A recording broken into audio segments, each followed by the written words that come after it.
Assalamualaikum warahmatullahi wabarakatuh. Allahumma sholli ala Sayyidina Muhammad wa ala ali Sayyidina Muhammad.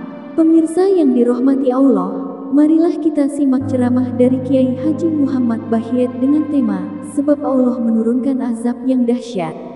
Sebelumnya marilah kita perbanyak sholawat minimal 1000 kali sehari, agar hidup kita penuh barokah dan mendapatkan syafaat kelak. Jangan lupa berikan dukungan kepada channel kami dengan memberikan super thanks seikhlasnya. Marilah kita doakan semoga Kiai Haji Muhammad Bahyet sekeluarga dan para penonton YouTube ini diberikan kesehatan dan diberikan kebahagiaan dunia dan akhirat. Amin ya robbal alamin.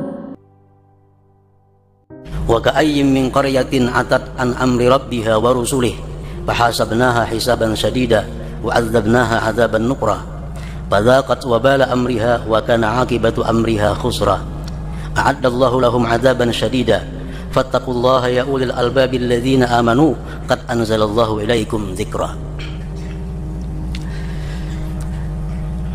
Wa ka'ayyin min qaryatin atat amri rabbiha wa rusulihi, dan apabila suatu kampung, apabila suatu negeri maksiat daripada perintah Tuhan dan Rasul,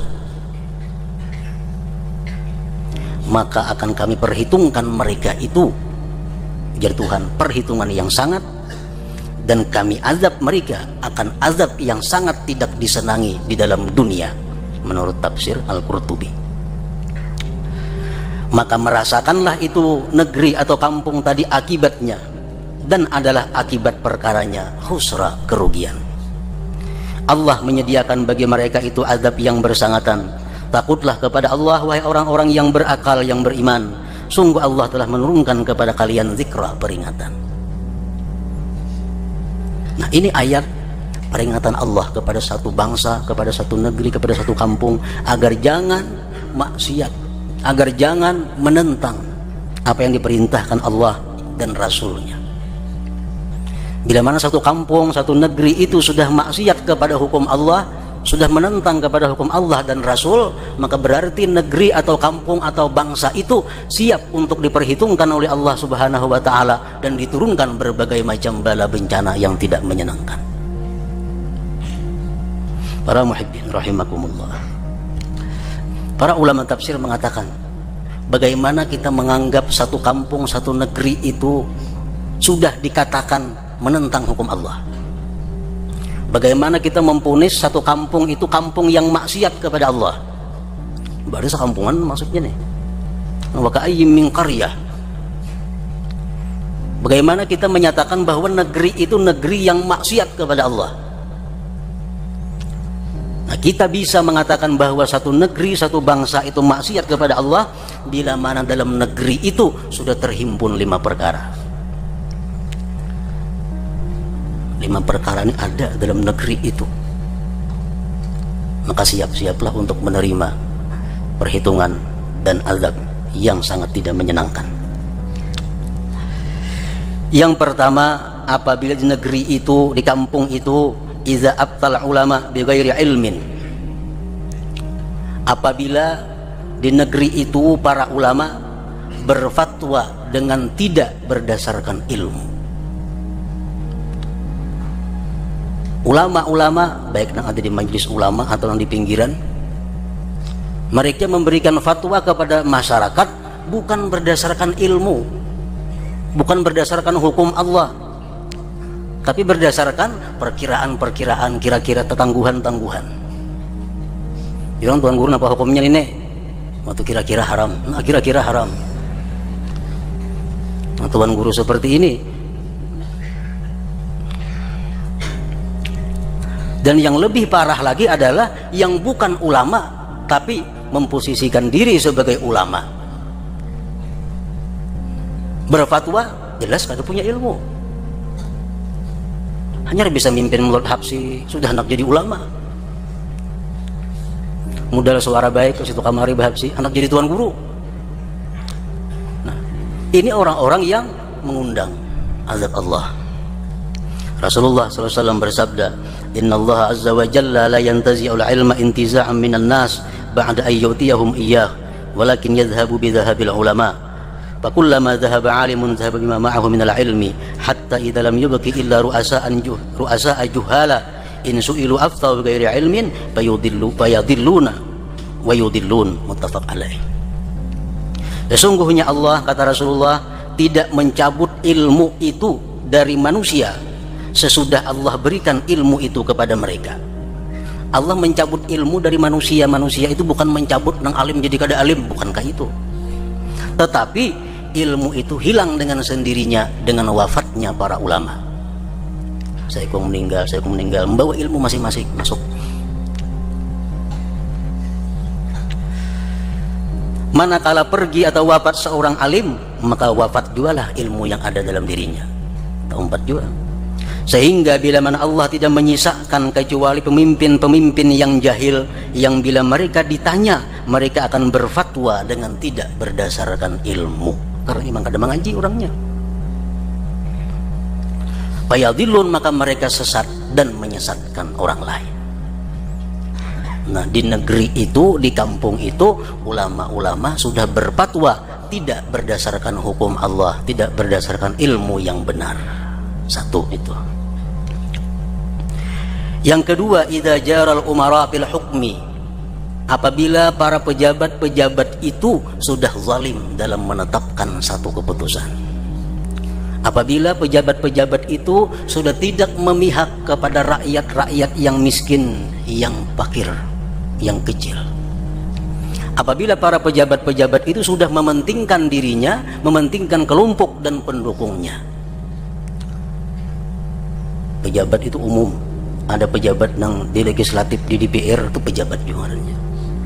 Mereka yang tugasnya maulah undang-undang, maulah peraturan-peraturan. Mereka bikin peraturan yang menguntungkan kelompok mereka. Maulah undang-undang yang bikin rakyat jadi sakit. Nah, itu adalah pejabat-pejabat legislatif yang zalim. Atau pejabat-pejabat yang di pemerintahan, seperti eksekutif ngarannya, atau bupati macam gubernur. Nah, mereka ini memberikan kekayaan negara atau pekerjaan-pekerjaan kepada orang-orang yang mereka sukai, kepada kelompok-kelompok yang mendukung mereka. Ini pejabat-pejabat eksekutif yang zalim. Padahal seorang pejabat itu begitu dilantik jadi pejabat, dia menjadi pemimpin rakyat seluruhnya. Baik rakyat yang mendukung, baik rakyat yang anti, baik rakyat yang dulunya kada mendukung, semuaan adalah rakyatnya. Atau pejabat-pejabat yang ada di yudikatif hukum, polisi, jaksa, hakim. Nah, mereka ini menghukumkan bukan dengan hukum yang sebenarnya, tapi dengan hukum-hukum tergantung orang yang memintanya. Nah, bila sudah macam itu, kampung nih, negeri, pejabat-pejabat di DPR sudah urusannya aja dipikirkannya, pejabat di eksekutif sudah urusannya juga, pejabat-pejabat di hukum nih bila banyak duitnya inting hukumannya, mengundang akan murka Allah Subhanahu wa ta'ala. Yang ketiga, idza khanat tujara, apabila para tujar, para pemegang ekonomi ini sudah berkhianat, para pengusaha sudah culas. Orang yang berdagang culas, orang yang menukar bercampur duit palsu culas, orang yang jadi pemburung culas. Khianat para pengusaha. Minyak dijual dicampur banyu, campur itu, campur ini. Rasulullah SAW mengatakan, wala taffaful kaila illa muni'un nabat wa ukhidu bisinin.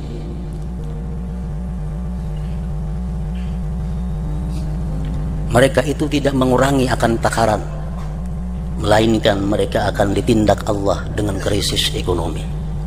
Susah mencari kehidupan, susah mencari bahan-bahan pokok kehidupan. Akibat para pengusaha kita ini suka mencari keuntungan belaka tanpa memikirkan, mementingkan orang banyak. Nah, itu sudah dijamin, illa ukhidhu bisinin, melainkan mereka akan ditindak Allah dengan kesulitan pangan, kesulitan mencari bahan makanan. Yang keempat, idza fasaz zina war riba, apabila sudah tersebar perzinahan dan riba. di kota, di kampung, di dusun, di tempat yang terpencil, sudah biasa orang melakukan riba dan zina. Kada ada supan, kada ada malu, melakukan riba, melakukan zina. Ibnu Mas'ud mengatakan, idza zahara zina war riba fi qaryatin adzinallah bihalakiha. Bila sudah di kampung itu lumrah perzinahan, lumrah riba, Allah mengizinkan untuk menghancurkan kampung itu. Yang kelima, idza lam yu'mar bil ma'ruf wa lam yunha 'anil munkar, apabila tidak ada lagi orang yang mau beramar ma'ruf nahi munkar. Orang masing-masingnya nang betilanjang gak ada ditagur, nang minum arak kada ditagur, nang kayak apa kada ada lagi nang mau menagurinya, masing-masingnya.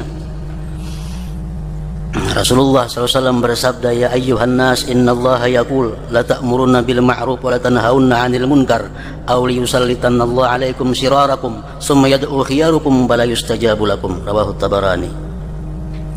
Ujar Nabi kita, wahai manusia, sesungguhnya Allah telah berfirman, laksanakan amar ma'ruf nahi munkar. Kalau tidak dilaksanakan amar ma'ruf nahi munkar itu di satu negeri, di satu kampung, Allah akan menjadikan pemimpin itu kampung atau negeri orang yang paling jahat di antara kalian. Di kampung nang kada ada amar ma'ruf nahi munkar itu, orang nang jadi pembakal, camat, bupati, sampai ke atas orang yang paling jahat daripada kalian. Auli yusallitanallah alaikum syirarakum, atau Allah kuasakan kepada kalian orang yang paling jahat di antara kalian. Nang jadi di PR-nya orang paling jahat, nang jadi eksekutifnya orang paling jahat, nang jadi di bidang hukumnya semua orang paling jahat. Akibat rakyatnya sudah meninggalkan amar ma'ruf dan nahi munkar.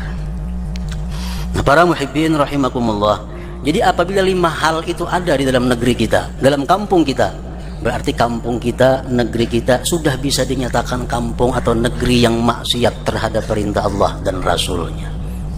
Ulama berfatwa kada berdasarkan hukum Allah, pejabat-pejabatnya zalim, ditambah pengusaha-penguasanya culas, ditambah lagi di mana-mana terjadi zina dan riba, ditambah lagi tidak ada amar ma'ruf nahi munkar. Nah, bila sudah 5 itu komplit, kita kada akan aneh mendengar ada bala, esoknya ada ini, esoknya lagi terdengar ada macam-macam musibah yang melanda kita.